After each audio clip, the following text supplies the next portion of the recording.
All right, so we prepped the floor. I sealed up all the cracks that go up and across. I sealed that up with concrete sealant. As you can see here, that was pretty much about a 1-inch depth. So that was it was good we sealed it up. Otherwise, it'll use a lot of solution and a lot of epoxy that was just gonna go wasted. So we did that.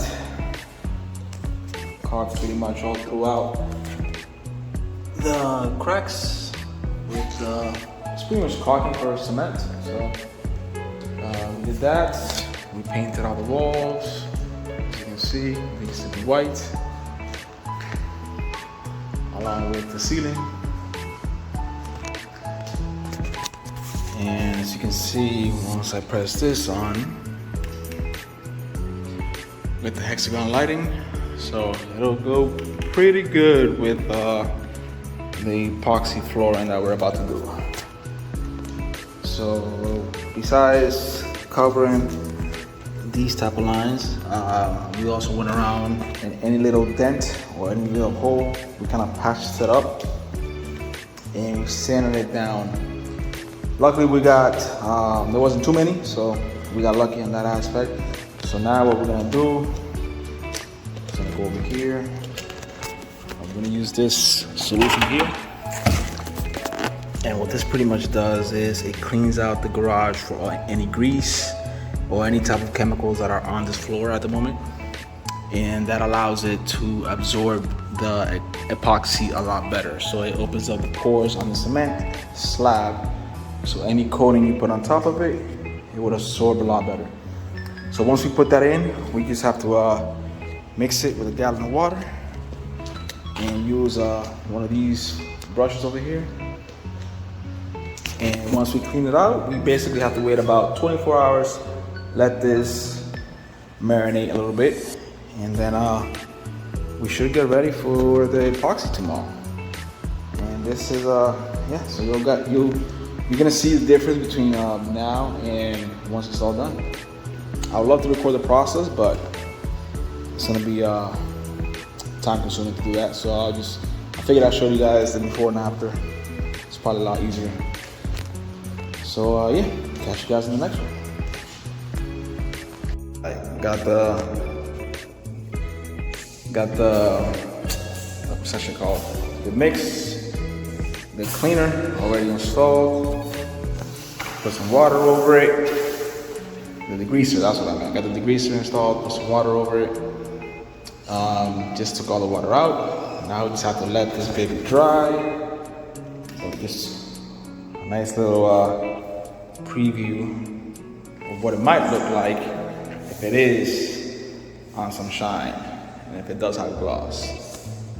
So we will see how it looks. So tomorrow we just have to wait for this baby to dry up. And if it's not dry tomorrow, then we will start on Friday. So yeah, good to go. All right, so as you can see here, we're taking the first batch of the epoxy, which is the color black. We wanted to use as a base, aside from the gray that we already have in the entire floor. And there was no typical design per se. We just wanted to cover as much as we can with what we had and give it like an abstract look. This way we didn't feel like we need to hit a specific pattern. So as long as we covered whatever we wanted and we had enough black to at least spread out, then I think that was the overall goal. As you can see here, we're taking another color, which is the white on this one. And again, the same thing with this one. We didn't have a specific pattern in mind. We were just kind of throwing it all over the place, to spread out pretty much and give it an abstract design.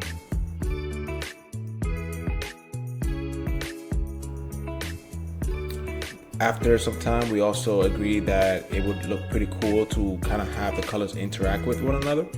So that's when we did it over the black color that was already there.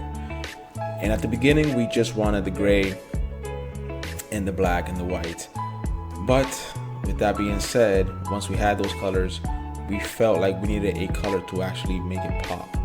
So we went and decided to go with gold, which you're gonna see here in a minute.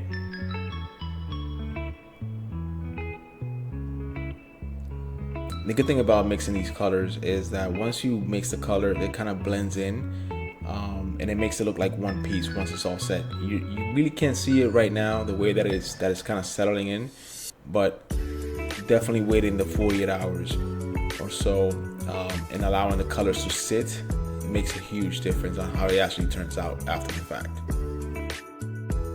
And as you can see here, we're using pretty much the last of the black that we have. We didn't have much, so we wanted to definitely make sure we use every single part of the solution. So yeah, this is why you see the design kind of thinning out a little bit.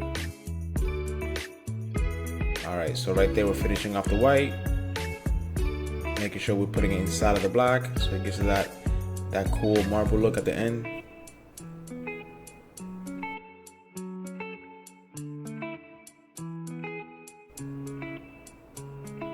All right, what we're doing in this particular part is we're adding some clear epoxy. And the reason why we're doing this is, again, this is the first time we're doing this, but the reason why, the theory behind it was that if we were to add some clear epoxy near some of the colors that we just put in around the edges, whenever we put a different color, it'll blend in together and it'll give it more of an effect. Again, it was the first time we're doing this, so that was the theory behind it. It would help the colors blend in a lot better.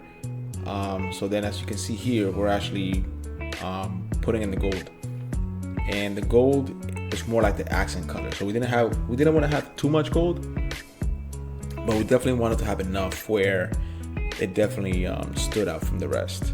Again, color makes everything pop, and in this case, the gold definitely made things pop. And we can tell as soon as we were pretty much implementing the color inside of the black that it was really gonna give that accent color we were looking for. So as you can see here, we're also putting it on top of the black, and we're putting it across the black and also on top of the white, and kind of just making an abstract design, nothing specific. And definitely happy how it turned out, which you guys will see in a minute.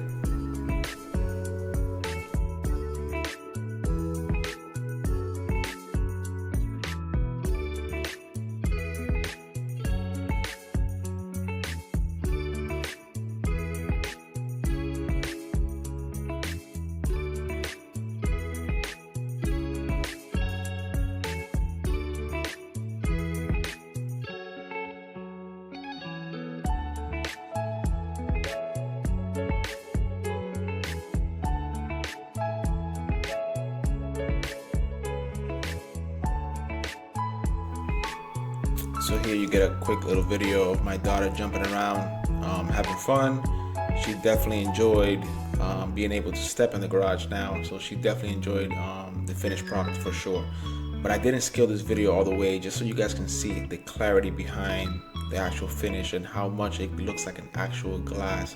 So we are extremely thrilled for it being our first time with this project.